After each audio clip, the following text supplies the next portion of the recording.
Mon nom est Patrick Vinet. J'habite près de Montréal, en fait à Saint-Denis-sur-Richelieu, un village à 70 km de Montréal, sur le bord d'une rivière. Je suis médecin, mais je suis aussi chercheur et biochimiste. Donc j'ai une carrière médicale et à la fois académique.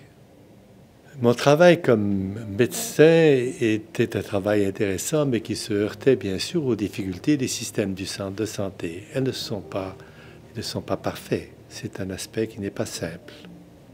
Mais il y a plus grave.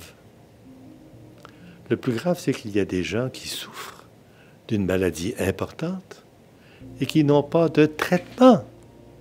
Pas parce que les traitements n'existent pas, mais parce qu'ils ne peuvent pas y avoir accès. Parce qu'ils habitent trop loin, parce que les équipes de soins ne sont pas présentes autour d'eux, parce qu'on ne peut pas leur organiser des contacts appropriés. J'ai été médecin de soins palliatifs pendant 10 ans. Et ces 10 années m'ont beaucoup impressionné. J'ai écrit une trentaine de papiers, quelques livres et prononcé 300 ou 400 conférences, beaucoup à des collègues soignants, mais aussi beaucoup au grand public. Parce que je pense qu'il est important de faire comprendre au grand public que la fin de la vie est une période de grande importance. Et pas seulement pour ceux qui partent, aussi pour ceux qui restent et qui vont rester quand celui qui est parti ne sera plus là.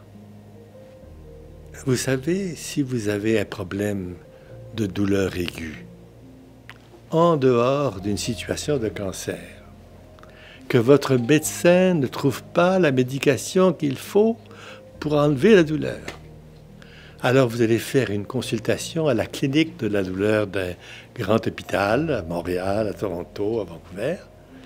Eh bien, le temps d'attente à Montréal, c'est 1 an. C'est 1 an. Est-ce que c'est possible d'avoir quelqu'un qui souffre de façon importante et d'avoir un rendez-vous dans 1 an? Il y a un problème. Ce monsieur pourrait-il demander l'aide médicale à mourir? Si sa douleur est insupportable, certainement. Ce qu'il veut, c'est pas mourir. Ce qu'il veut, c'est être soigné. Ce qu'il veut, c'est d'être confortable. Mais la demande qu'il te fait, c'est une demande qui se fait comme si c'était impossible de le soigner. Lorsque l'aide médicale à mourir est introduite, on s'aperçoit que l'aide médicale à mourir, elle règle le problème. Elle règle le problème au prix d'enlever la vie à quelqu'un. Un jour dans ma vie, j'ai accueilli à l'urgence une jeune femme de 25 ans qui venait de manger toutes ses pilules parce qu'elle voulait mourir. Elle avait connu une peine d'amour importante, elle ne voyait plus d'avenir, elle a tout avalé. Quand elle est arrivée à l'hôpital, elle était en coma. Comme néphrologue, j'ai eu à laver son sang avec une machine pour enlever les médicaments.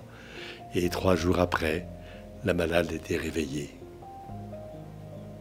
Elle m'a envoyé des cartes de Noël pendant 20 ans pour me remercier de l'avoir sortie et lui avoir permis d'avoir 3 enfants et une vie heureuse. C'est pas parce qu'on est dans un trou noir dont on ne voit aucune lumière qu'on n'en sortira pas. Et peut-être que l'on doit offrir une aide appropriée aux gens qui sont enfermés dans des problèmes de santé, y compris des problèmes de santé mentale, sans pour autant penser que la mort est une réponse appropriée à la souffrance. Il y a de la souffrance et il y en aura. Et la mort n'est peut-être pas la seule réponse appropriée à la souffrance. Malheureusement, cette réponse appropriée, c'est vous et c'est moi. C'est à vous qu'on tend la main. Et c'est à moi qu'on tend la main. Et il faut prendre cette main et s'en occuper. Et faire en sorte que ce lien d'humanité que nous partageons devienne fertile et un lieu où on peut évoluer en dehors de la souffrance.